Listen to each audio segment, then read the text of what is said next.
नमस्कार, जवाब तो देना होगा। मैं आप सभी का स्वागत है। मैं हूं डॉक्टर अवधेश मिश्रा। विधानसभा सत्र के मॉनसून सत्र के दूसरे दिन आज सदन में सियासी पारा बेहद ही हाई रहा।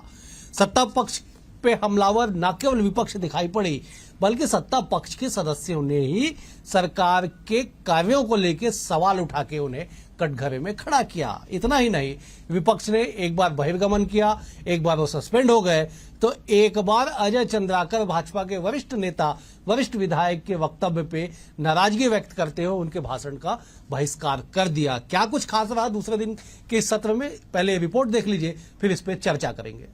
छत्तीसगढ़ मानसून सत्र के दूसरे दिन भी दिन भर हंगामा हुआ। सदन की कार्यवाही की शुरुआत प्रश्नकाल से हुई। आज विधानसभा में सत्ता पक्ष से विधायक धर्मलाल कौशिक, अनुज शर्मा, तो वहीं विपक्ष से पूर्व सीएम भूपेश बघेल, कवासी लखमा पर नजरें टिकी रहीं।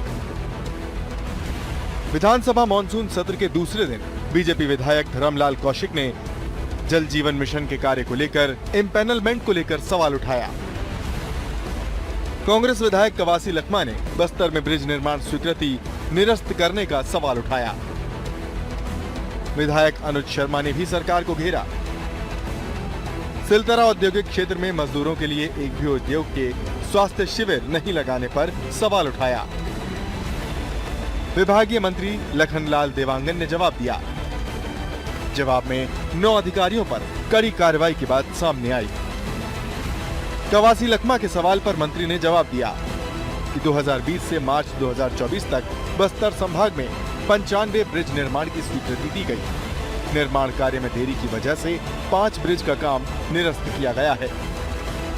तो वहीं अनुज शर्मा के सवाल पर विभागीय मंत्री ने जानकारी दी कि 6 उद्योगों के खिलाफ श्रम न्यायालय में परिवाद दायर किया गया है। जल जीवन मिशन एक महत्वपूर्ण योजना है और प्रधानमंत्री जी के द्वारा टेप नल के माध्यम से स्वच्छ पेयजल की व्यवस्था गांव में पहुंचाई जा सके, इसके लिए एक बड़ी स्कीम लॉन्च किए। लेकिन जिस प्रकार से छत्तीसगढ़ में पूर्ववर्ती सरकार के द्वारा इस योजना को जो भ्रष्टाचार का अड्डा बना दिए और उसके कारण आज भी लोगों के घर में पानी नहीं पहुंच पा रही है। इसमें मुख्य रूप से उनकी अनियमितता को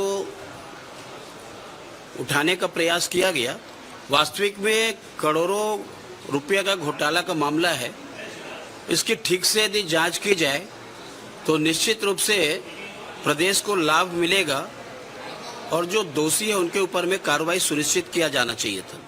देखिए, मैंने पिछले सत्र में भी इससे संबंधित सवाल लगाया था कि मेरे क्षेत्र में कितने खतरनाक और कितने कम खतरनाक उद्योग हैं यहाँ पर, तो उसमें काम करने वाले मजदूरों के स्वास्थ्य के प्रति चिंता मेरा कर्तव्य है और इसी पे ध्यानाकृष्ट करने के लिए मैंने सवाल लगाया था।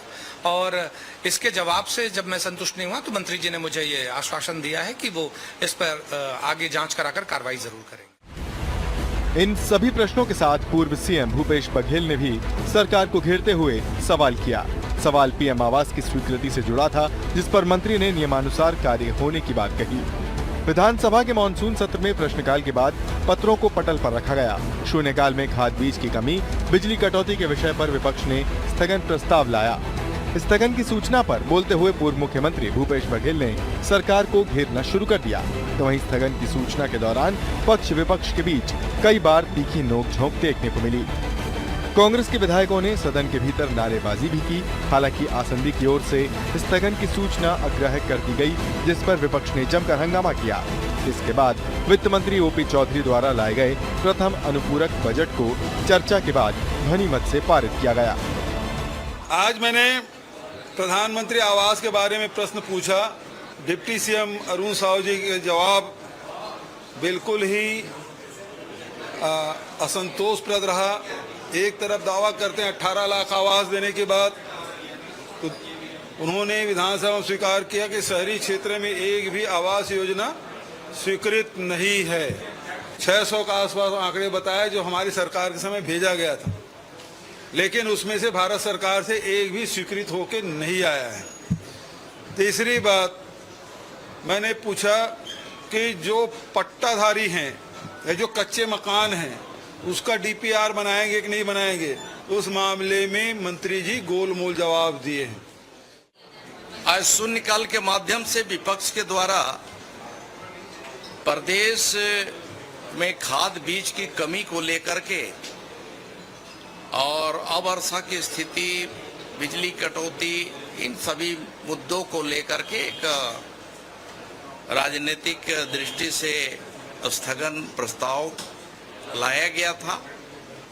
सही जानकारी के आधार पर मैं कहूंगा कि प्रदेश में कहीं भी खाद बीज की कमी नहीं है। हाँ, ये बात सही है कि कुछ जगहों में वर्षा की कमी है, तो इसलिए वहाँ खाद बीज का उठाव कम हुआ है। लोगों को डराया जा रहा है कि खाद और बीज की कमी है। तो मैं आपको आश्वस्त करना चाहता हूँ, प्रदेश भर के किसानों को मैं यह निवेदन करना चाहता हूँ उनसे कि किसी के बहकावे में नहीं आना है। 22 जुलाई के साथ शुरू हुआ विधानसभा का मॉनसून सत्र हर दिन सवाल जवाब के साथ हंगामे का भी साक्षी बन रहा है। सत्र में 3 बैठकें और होंगी, जिसमें विपक्ष लगातार सरकार को घेरने की कोशिश करेगा, लेकिन सरकार के जवाब में भी कुछ न कुछ बात तो है, जिसके बाद कांग्रेस सदन के अंदर पूरी ताकत नहीं लगा पा रही है। बहरहाल 3 बैठकों में क्या होने वाला है, इसका अंदाजा अभी लगाना थोड़ा जल्दबाजी होगा। Bureau report, BSTV Chhattisgarh. तो आपने देखा कि किस तरह से मानसून सत्र में सियासी पारा जो है बेहद ही हाई है। आज इसी विषय पर चर्चा करेंगे। 3 बेहद ही खास मेहमान हमारे साथ जुड़े। पहले मेहमानों का तारुफ आपसे करा देता हूं। बीजेपी की ओर से परेश बागबाहरा जी हैं, वरिष्ठ नेता हैं, विधायक रह चुके हैं। परेश जी, आपका बहुत स्वागत है। कांग्रेस की ओर से धनंजय सिंह ठाकुर जी हैं, वरिष्ठ प्रवक्ता है, वरिष्ठ नेता है। धनंजय जी, आपका भी स्वागत है। बतौर राजनीतिक विश्लेषक वरिष्ठ पत्रकार डॉक्टर अनिल द्विवेदी हमारे साथ है। अविभाजित मध्य प्रदेश है या छत्तीसगढ़ की सियासत हो, इनकी पैनी नजर रहती है। अनिल जी, आपका भी बहुत स्वागत है। परेश जी, मेरा पहला सवाल आज आपसे है, विपक्ष का हमलावर होना, धान का कटोरा कहे जाने वाले छत्तीसगढ़ में अगर मानसून सत्र में जो खेती किसानी का सबसे पीक सीजन माना जाता है, धान का कटोरा कहे जाने वाले राज्य में खाद बीज की कमी, बिजली का कटौती का मुद्दा अगर उठे और उस पर विपक्ष हमलावर हो, तो कैसे देखते हैं इसे आप? देखिए, क्या है कि लोकतंत्र के लिए विपक्ष को हमलावर होना ही चाहिए, इसमें कहीं कोई प्रॉब्लम नहीं है। लेकिन वास्तव में अगर कहीं पर खाद बीज की कमी है तो उस पर्टिकुलर सोसाइटी के बारे में माननीय सदस्य को बताना चाहिए था कि इस जगह खाद कम है, यहाँ पर बीज कम है। ये खाली एक राजनीतिक मुद्दा है, क्योंकि इस समय पूरे प्रदेश में खाद बीज की जरूरत ही कृषि कार्य में पड़ता है। इसी कारण से उसकी आवश्यकता होती है। इसी कारण से उसी को एक राजनीतिक मुद्दे के रूप में उसको उठाने की, गरमाने की कोशिश की गई, जबकि माननीय कृषि मंत्री जी ने बहुत स्पष्ट रूप से कहा है कि सब जगह इसकी व्यवस्था भरपूर की गई है और कहीं पर भी इसकी कमी नहीं है। अगर कुछ कमी है तो कुछ क्षेत्रों में खंड वर्षा हुआ है, उसकी कमी है, जो कि अब धीरे धीरे यहाँ पर भी सब जगह बरसात होने लगी है इंद्र देवता की कृपा से। तो निश्चित रूप से अगर पूरी ये जो सरकार है कृषकों के प्रति पूरी तरीके से संवेदनशील है, कहीं पर भी खाद बीज की कमी नहीं होने दी जाएगी। ठीक है धनंजय जी, आपने अध्ययन कर लिया, बयान भी आपने सुन लिया कि साहब केवल राजनीतिक मुद्दा है, खाद बीज की कमी कहीं नहीं है छत्तीसगढ़ में। कृषि मंत्री ने बड़े जिम्मेदारी से कहा है आज सदन में, सदन के बाहर भी, कि डराया जा रहा है लोगों को खाद बीज की कमी बता के, ताकि पीछे के दरवाजे से ब्लैक मार्केटिंग की जा सके। इस बात का भी उन्होंने जिक्र किया कि किसानों को डरने की जरूरत नहीं है, सरकार उनके साथ खड़ी है। क्यों सियासत के मुद्दे में किसान का नाम आता है? देखिए, कृषि मंत्री जी का जो बयान है ना, वो गैर जिम्मेदाराना बयान है।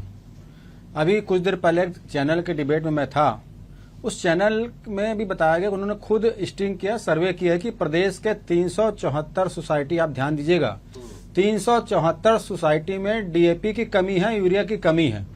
और राजनांदगांव जिला के 19 जिला सहकारी जो समितियां होती है जहां से बीज मिलता है, वहां पे किसानों को मांग के अनुसार बीज नहीं मिल पा रहा है। मुंगेली के 17 जिला सोसाइटी हैं और बिलासपुर जिले के भी लगभग 18 सोसाइटी हैं। तो मुझे ऐसा लगता है कि कृषि मंत्री जी को विपक्ष को झूठा बताने के बजाय किसानों की उन समस्याओं का निराकरण करना चाहिए। चलो, विपक्ष पे आप आरोप लगाकर बच सकते हैं, क्या इस प्रदेश में किसान अगर खाद मांग रहे हैं, बीज मांग रहे हैं और उसको लेकर वो कहीं भी आंदोलन कर रहे हैं, आपके जिला सहकारी के समिति के अध्यक्षों का बयान आ रहा है, जैसे राजनांदगांव जिला में वहां का जो कृषि उप संचालक है उस बात को स्वीकार कर रहे हैं। पत्रिका से अखबार में खबर छपा हुआ है कि राजनांदगांव जिला में खाद की संकट है, जैसे तैसे खाद आ रहा है। ये हम नहीं कर रहे हैं, कांग्रेस पे आप आरोप लगा के कुछ देर के लिए अपनी जिम्मेदारियों से भाग सकते हैं। क्या किसानों की आवाज को दबा सकते हैं? क्या किसानों की समस्याओं का नजरअंदाज कर सकते हैं? कृषि का समय है और खाद भी देना आपका दायित्व है। हम तो किसानों के मुद्दा उठा रहे हैं। आंकड़े आपके पास होना चाहिए, पर आपको तो झूठ बोलने की आदत है, झूठ बोलने की बीमारी है। आप कांग्रेस पे आरोप लगा सकते हैं। किसानों की आवाज को मत दबाइए, उनको खाद दीजिए, उनको बीज दीजिए, उनको पर्याप्त सुविधाएं दीजिए, और ये आपको उत्तरदायित्व भी है। और ये कृषि का समय है, इससे छत्तीसगढ़ संपन्न होता है किसानी से। बिल्कुल बिल्कुल। इसी कारण धनंजय जी, मैंने परेश जी से जब सवाल किया तो इस बात का जिक्र किया कि पीक टाइम है कृषि का, खेती किसानी का, ये सबसे महत्वपूर्ण टाइम है, और ऐसे समय में मुद्दा उठना अपने आप में गंभीर विषय है। अनिल जी, यही सवाल आपके लिए है। एक ऐसा विषय जो छत्तीसगढ़ की नब्ज है, छत्तीसगढ़ की सियासत में अविभाजित मध्य प्रदेश का जिक्र हो या पहले दिन राज्य गठन से हो, किसान और किसानी हमेशा से राजनीति के प्रमुख मुद्दे रहे हैं। देखिए अवधेश, संसद और विधानसभाएं लोकतंत्र का मंदिर होती हैं, और यहाँ पर पक्ष हो चाहे सरकार हो विपक्ष हो, उनका ये धर्म है कि वो जनता के हित में बातचीत करें। फिर ये मानसून सत्र है, मानसून झड़ी लग गई है मानसून की, तो आज राजधानी में भी दिन भर हम लोग भीगते रहे, और अच्छी बात है, किसान भी खुश है, खेत खलिहान भी चमक रहे हैं, और विधानसभा में भी किसानों के मुद्दे पर यदि बात की जा रही है तो यह स्वच्छ राजनीति का परिचायक है कि सत्ता पक्ष भी उससे भागना नहीं चाहता और विपक्ष भी अपनी जिम्मेदारी को निभा रहा है। मुद्दा यह है कि जिस तरह के सवाल उठ रहे हैं किसानों को लेकर के, उनके धान खरीदी के मुद्दे हैं, किसानों को बोनस देने की बात है, या फिर जिस तरह अभी आप बात कर रहे थे खाद और अमानक बीज वगैरह नकली पाए जा रहे हैं, उसकी बात है। कुल मिला के किसानों के हित की बात है। लेकिन अगर हम आलोचनात्मक नजरिए से देखें तो कृषि का हाल क्या हो गया है। ठीक है, छत्तीसगढ़ की सरकारें दावा करती हैं कि करोड़ों टन उत्पादन धान का हो रहा है, लेकिन आप जो भारतीय कृषि परिषद है उसकी रिपोर्ट उठा करके देख लीजिए, 1.5 एकड़ औसतन खेती आकर के हो गई है छत्तीसगढ़ में। धान का कटोरा अब छत्तीसगढ़ नहीं रहा, बल्कि धान के बाद जो दूसरी फसलें वो ली जा रही हैं छत्तीसगढ़ में। तो ऐसा इसलिए संभव हो पा रहा है क्योंकि यहाँ की कल्याणकारी सरकारों ने केंद्र किसान पर केंद्रित फोकस किया। केंद्र सरकार भी फोकस करके रखी हुई है। लेकिन और आश्चर्य की बात यह है कि जब हम रोजगार की बात करते हैं अवधेश, तो वो कृषि क्षेत्र में ही ज्यादा टिका हुआ है। बाकी क्षेत्रों से तो रोजगार हटता जा रहा है, कॉर्पोरेट से नौकरियां जाती जा रही है, उद्योग खुल नहीं रहे हैं, पूंजी निवेश हो नहीं रहा है, तो रोजगार नहीं मिल रहे हैं। लेकिन कृषि एक ऐसा साधन है जहां पर रोजगार धीरे धीरे बढ़े हैं। तो ये जरूर किसानों की आत्महत्याएं भी चौंकाने वाली है। अभी कुछ दिनों पहले ही भारतीय किसान परिषद की रिपोर्ट आई है जिसमें महाराष्ट्र और दूसरे राज्य कितने किसानों की आत्महत्याएं हुई हैं। फिर भी एक ऐसा नहीं है कि हम सिर्फ किसानों की ओर फोकस करें, राज्य सरकारों का ये धर्म है कि वो अन्य वर्गों पर भी फोकस करें, कल्याणकारी योजनाएं चला रही हैं। और जिस तरह से आज हम विधानसभा में हमने देखा, उसमें तमाम तरह के मुद्दे उठे, विधायकों ने अपने इलाके के भी मुद्दे उठाए। बिल्कुल अनिल जी, मैं लौटूंगा। अब मैं जरा विपक्ष के तेवर पे एक जवाब ले लेता हूं परेश जी का। परेश जी, विपक्ष का तेवर, आप विधायक रह चुके साहब, सदन में आप अहम सदस्य की भूमिका निभा चुके हैं। जिस तेवर के साथ विपक्ष सदन में उपस्थित है, चाहे कल की बात कर ली जाए या आज की बात कर ली जाए, ये तेवर कैसे देखते हैं आप और क्या हल है आपके पास? देखिए, अभी आदरणीय धनंजय जी खाद और बीज के बारे में बता रहे थे जी। मैं उसके कुछ आंकड़े आपको देना चाहता हूं। बता दीजिए। देखिए, प्रदेश में किसानों को अब तक 7.2 लाख टन खाद और 6.6 लाख क्विंटल प्रमाणित बीज का वितरण कर दिया गया है जी। इस खरीफ सीजन में 48.63 लाख हेक्टेयर क्षेत्र में विभिन्न फसलों की बोनी का लक्ष्य है। अब इसमें खरीफ 2024 के लिए प्रदेश में 9.78 लाख क्विंटल प्रमाणित बीज वितरण का लक्ष्य रखा गया है, जिसमें से 8.07 लाख क्विंटल बीज का भंडारण अब तक कर दिया गया है और 6.6 लाख क्विंटल बीज का वितरण भी कर दिया गया है। प्रदेश में इस खरीफ सीजन में 13.68 लाख मैट्रिक टन उर्वरक वितरण का लक्ष्य निर्धारित किया है। उक्त लक्ष्य के विरुद्ध में 12.12 लाख मैट्रिक टन उर्वरकों का सहकारी एवं निजी क्षेत्रों में भंडारण किया गया है। ठीक। उक्त भंडारण के विरोध में 7.2 लाख मीट्रिक टन उर्वरकों का वितरण किसानों को किया जा चुका है, जो लक्ष्य के 85% के बराबर है। ठीक। तो इस तरीके से जो ये कह रहे हैं, मैं इनकी बात को ऐसा नहीं बोलता कि ये कहीं पर गलत कह रहे हैं। कहीं पर अगर कमी है तो निश्चित रूप से सरकार उस तरफ ध्यान देगी, क्योंकि किसानों का ये प्रदेश है और किसानों के तरफ ध्यान देना हर सरकार का धर्म होता है। हम उस धर्म का राज धर्म का निर्वाह करेंगे। ठीक। अब तेवर पे जब एक बार टिप्पणी कर दीजिए विपक्ष के तेवर पे, देखिए जो बेहद हमलावर दिखाई पड़ रहे हैं सदन में। हमलावर इस कारण है कि कल इनका प्रदर्शन है, विधानसभा का घेराव करना है, तो आज थोड़ा सा रिहर्सल कर रहे हैं, विधानसभा के अंदर रिहर्सल किए हैं, क्योंकि अभी सरकार को बने 6-7 महीने जुम्मा हुआ है। और आज बहुत अच्छा बजट जो है आदरणीय नरेंद्र मोदी जी के बजट जो है 11वें साल का एक बजट आया है, और बहुत अच्छा बजट किसानों के तरक्की के लिए भी इस बजट में बहुत अच्छा प्रावधान किया गया है। तो निश्चित रूप से अभी जिस तरीके से हार कांग्रेस की यहाँ पर हुई है, 11 में से 10 सीट उनके हाथ से निकल गई, और सरकार जिस तरीके से चली गई है, और जिस तरीके से राजू किसान मितान योजना के अंतर्गत टोपी का और टी शर्ट का जिस प्रकार का उसमें जो भ्रष्टाचार हुआ है, इस प्रकार की सारी जो घटनाएं घट रही हैं, तो वो जो एक फॉल्स जो आप दिखाना चाहते हैं गुस्सा, वो दिख रहा है, जबकि आपकी जुबान कुछ कह रही है, आंख कुछ अलग बयान कर रहा है। धनंजय जी, जुबान पे साहब कुछ और है, आंखों से कुछ और बयां कर रहे हैं, और सियासत में दिखा आप लोग कुछ और रहे हैं। गुस्सा नहीं है, केवल रिहर्सल आप लोग कर रहे हैं। बीजेपी गंभीर आरोप लगा रही है। देखिए, अगर सरकार का प्रदर्शन बेहतर होता तो हमें ना तो कर प्रदर्शन करने की आवश्यकता पड़ती, ना सदन में इन जनता की आवाज को हम उठाना पड़ता। हम तो कह रहे हैं ना भाई, 374 सोसाइटी में खाद नहीं है, आप खाद पहुंचाइए। क्यों खाद नहीं पहुंचाते आप? मैंने 3 जिलों का नाम दिया है, बाकी जिलों की भी मेरा सूची है। भाई राजनांदगांव में बीज नहीं मिल पा रहा है, बिलासपुर में बीज नहीं मिल पा रहा है, मुंगेली में बीज नहीं मिल पा रहा है। सवाल यहाँ ये उठता है ना कि भारतीय जनता पार्टी के नेताओं को झूठ बोलने की बीमारी लग गई है। ये कह रहे हैं कि आप सरकार में नहीं, हम तो स्वीकार करें सरकार में नहीं, आप तो सरकार में हो, आपका दायित्व है लोगों को सुविधाएं देना। आप तो मानने को तैयार नहीं हो कि लोग चाकू चला रहे हैं, लोगों की हत्या हो रही है, मामली की घटना हो रही है, बलात्कार हो रहे हैं, हत्याएं हो रही है। चलो हम कांग्रेस में हैं, हम पे आप राजनीति करने का आरोप लगा सकते हैं। क्या धर्मलाल कौशिक जी भी राजनीति कर रहे हैं? क्या अनुज शर्मा जी भी राजनीति कर रहे हैं? क्या ब्रिजमोहन अग्रवाल भी राजनीति कर रहे हैं साय सरकार के खिलाफ? क्या राजेश मूणत भी राजनीति कर रहे हैं? बहुत सारे लोग, पुन्नूलाल मोहले जी आज मुद्दा उठाए हैं, धर्मजीत सिंह जी मुद्दा उठाए हैं। ये तो अपने सरकार में, अपने सरकार के खिलाफ वहां पर खड़े होकर बात कर रहे हैं ना। आप हम पे आरोप लगा सकते हो? क्या ये भी कांग्रेस पार्टी के लीडर हैं क्या? धनंजय जी थोड़ा सा टेक्निकल एरर, जिसको फैक्चुअल एरर कहते हैं, शायद मैं उसको क्लियर कर दूं। अनिल जी बैठे हुए हैं। आज जिस बात का जिक्र धर्मलाल कौशिक जी ने किया, पिछली सरकार का जिक्र था। जिस बात टोपी और टी शर्ट खरीदी पे राजेश मूणत ने ध्यानाकर्षण लाया, पिछली सरकार की देन थी। जिस पुलिया को लेके आज कवासी लखमा ने सदन में आवाज उठाई, पिछले सरकार की स्वीकृति थी। तो जितने भी सदन में सवाल आए ना, धर्मजीत सिंह जी अपने प्रश्नकाल में तो नहीं उन्होंने, लेकिन अपने अनुदान मांगों पे चर्चा के दौरान जरूर कुछ बातें उन्होंने कही। उनके अलावा जिस विषय को लेके सत्ता पक्ष के जो विधायक हमलावर दिखे, वो पिछली सरकार के कामों का जिक्र वहां पे हो रहा था। अनिल जी, मैं आपका रुख कर लेता हूं। विपक्ष के इस तेवर को कैसे आप एनालिसिस करते हैं? आप कई साल से आप सदन की कार्रवाई को देखते आ रहे हैं, क्या संकेत और संदेश है इसमें? देखिए, विपक्षी कांग्रेस विपक्ष में है और वो अपना राजनीतिक धर्म निभा रही है। वो जनता से जुड़े मुद्दे उठा रही है। उसने बलौदा बाजार अग्निकांड का मुद्दा उठाया, 17वीं समाज की भावनाओं का मुद्दा उठाया, उसने खेती किसानी से जुड़े मुद्दे उठाए।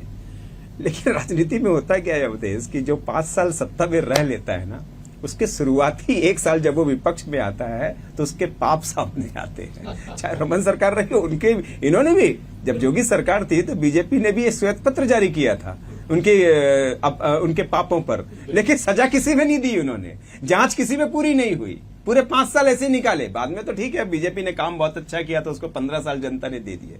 ठीक है यार, 2018 से 5 साल तक कांग्रेस रही, तो 5 साल में काम करेंगे तो गलतियां होंगी तो उसका विपक्ष, अब जो वर्तमान सरकार बनती है वो उसके फायदे उठाती है। इसलिए जो आपने 3-4 प्रकरण गिनाए, मैं आपसे सहमत हूं कि बीजेपी उन्हीं पापों को सामने रख रही है जो कांग्रेस के 5 साल के शासन में हुए हैं। लेकिन बीजेपी को भूलना नहीं चाहिए कि 1 साल के बाद उसके कर्म भी शुरू हो जाएंगे, क्योंकि अभी तो क्या बोलते हैं, वो बोलते हैं ना, हनीमून पीरियड था 7 महीने तक। आप कांग्रेस ने भी बोला कि अभी हम उनको काम करने का मौका देंगे, अभी आलोचना का मौका नहीं है, उनका आगे बढ़ने का मौका है। लेकिन जब 1 साल हो जाएगा, 1.5 साल हो जाएगा, तो फिर बीजेपी के जो काम किए उस पर भी आलोचना शुरू होगी। बहरहाल आलोचना। अनिल जी, मैं टोक रहा हूं आपको। दरअसल अजय चंद्राकर जी ने एक बात कही आज अपने अनुदान मांग पे चर्चा के दौरान बोलते हुए, और उनके वक्तव्य पे विपक्ष ने जो है बहिष्कार भी कर दिया और सदन से बाहर भी चले गए। उन्होंने करीब 15-16 सूची, मतलब एक विषय लेके वो बैठे थे जिसपे सरकार के द्वारा जांच का ऐलान किया गया था सदन में। उन्होंने कहा बड़े गंभीरता से, अगर इन तमाम बिंदुओं पे जांच कर ली जाए तो जो कांग्रेस के विधायक सदन में बैठ के बीजेपी को कोस रहे हैं, आधे जेल में होंगे। इस तरह की बात भी उन्होंने कही है। उन्होंने अजय चंद्राकर ने, लेकिन मुझे, और मैं अब उसी पर आने वाला था कि अजय चंद्राकर ने 12-13 मामले ऐसे गिनाए जिसमें वर्तमान सरकार ने जांच कमेटी बैठाई और उसकी जांच आज तक पिछले कार्यकाल थे और उस पर जांच आज तक पूरी नहीं हो सकी। दोषी जो होंगे, विधायक होंगे या सेक्रेटरी होंगे, अफसर होंगे, जो भी होगा, जांच कमेटी आने के बाद तय होगा कि इसको क्या सजा मिलनी चाहिए, कानून तय करेगा। लेकिन अजय चंद्राकर ने जो बात उठाई वो बड़ी गंभीर बात थी कि 12-14 मतलब आप जांच कमेटी बैठा देते हो, 7 महीने से ज्यादा हुआ, रिजल्ट नहीं आते हैं। क्या आप सत्ता पक्ष का आप दिखाना चाहते हैं? और विपक्ष ने जो कर्म किए हैं उसकी सजा किस तरह से दे सकते हैं आप? लेकिन ये हुआ नहीं। और मुझे इससे ज्यादा आश्चर्य हुआ कि वही बंदूक जब अजय चंद्राकर का बहिष्कार कर दिया विपक्ष ने, तो वही बंदूक अजय चंद्राकर के अपने ही मंत्रियों के सामने मुड़ गई कि अगर आप लोगों ने इस पर जांच जल्द नहीं की तो मैं यही पूरी लिस्ट संगठन में दे दूंगा। बिल्कुल से, बिल्कुल तो आपका परफॉर्मेंस पता चलेगा।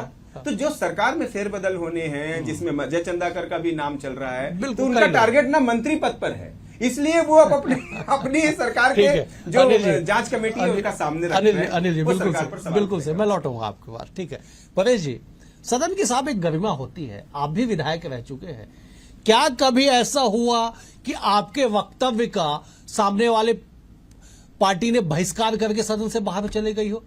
आज भूपेश जी ने गंभीरता से कहा कि अजय चंद्राकर जब भी बोलते हैं वो विपक्ष पे आपत्तिजनक टिप्पणियां करते हैं, इसलिए वो इनके भाषण का बहिष्कार करके बाहर जा रहे हैं। देखिए क्या है कि ये बहिष्कार करना, वॉकआउट करना, ये विधानसभा का एक प्रकार का अपना जो नाराजगी दिखाना है या विरोध करना है, उसका एक प्रकार का एक एक्शन होता है। और चूंकि अजय चंद्राकर जी बहुत सीनियर एमएलए और मिनिस्टर रहे हैं और बहुत गंभीरता से सारे चीज़ों को जानते हैं, समझते हैं, इस कारण वो जो बातों को रखते हैं और वो उसको निश्चित रूप से जो विपक्ष है उसको बहुत तीखे तरीके से उसको लेता है।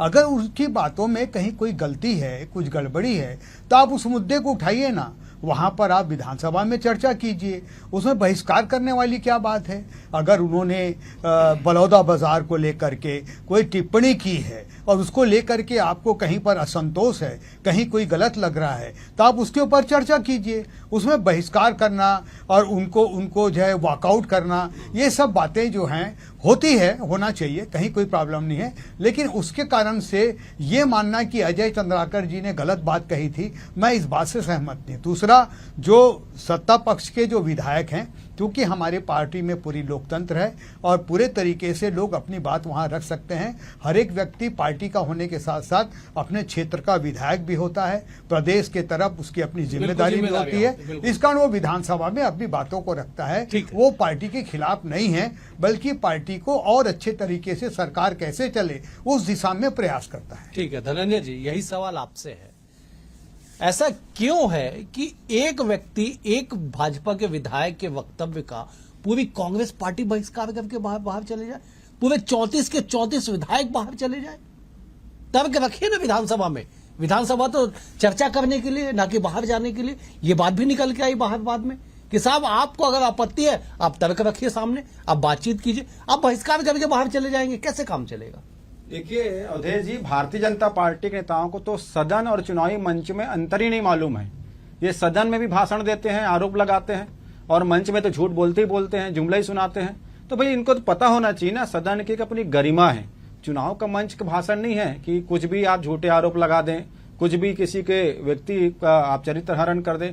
सदन में आप कोई बात कर रहे हैं तो आपकी बात में तथ्य होनी चाहिए। आप जब खुद बोल रहे हैं कि इतने सारे जांच हुआ, जांच का कोई रिपोर्ट नहीं आया, फिर आप कैसे कह सकते कि कांग्रेस के विधायक जेल में रहते? ये कहीं ना कहीं एक राजनीतिक बयान तो हुआ ना। मैं तो कहता हूं इस पे सदन से तो अजय चंद्राकर जी को निलंबित करना चाहिए। जब आपकी सरकार उसमें कमेटी बनाकर कोई जांच नहीं कर पाई है, क्योंकि झूठे आरोप थे, तो आप सिर्फ एक हाइप पाने के लिए सदन के जो सम्मानित जो विधायकगण उस पर आप आरोप लगा रहे हैं। ये तो अपने ही सरकार पर आप कटाक्ष कर रहे हैं। और भाजपा नेताओं को समझना चाहिए कि सदन और चुनाव मंच में अंतर होता है। ठीक है, वहाँ भाषण नहीं देना है, जवाब देना है। ठीक है धनंजय जी, मुझे समाप्त करना होगा। अनिल जी 10 सेकंड में जवाब दीजिएगा। 3 दिन इस सत्र के बचे हुए हैं, क्या आपको लगता है कैसा रहेगा ये 3 दिन? नहीं, 3 दिन भी बिल्कुल इसी तरीके से जनता के और मुद्दे उठाए जाएंगे और उस पर बातचीत होगी, चाहे वो शिक्षकों का प्रदर्शन हो, चाहे वो कल कांग्रेस का घेराव हो, जनता के हित में ही है। लेकिन मैं एक बात कहूंगा कि सरकार में जो नए विधायक मंत्री बने हैं, उनके चलते अब सरकार के लिए बचाव करने के लिए भी वरिष्ठ विधायकों का जरूरी है। इसलिए अजय चंद्राकर और राजेश मूणत जिस तरीके से अब सामने आए हैं, मुझे ऐसा लगता है कि आने वाले 3 दिन कांग्रेस के लिए और भारी पड़ेंगे। और ये दोनों क्योंकि मुखर होकर के अब सामने आ गए हैं। ठीक है और अनिल जी, समय का अभाव है। आप तीनों मेहमानों का बेहद शुक्रिया। अनिल जी आपका शुक्रिया, परेश जी आपका शुक्रिया, धनंजय जी आपका भी शुक्रिया।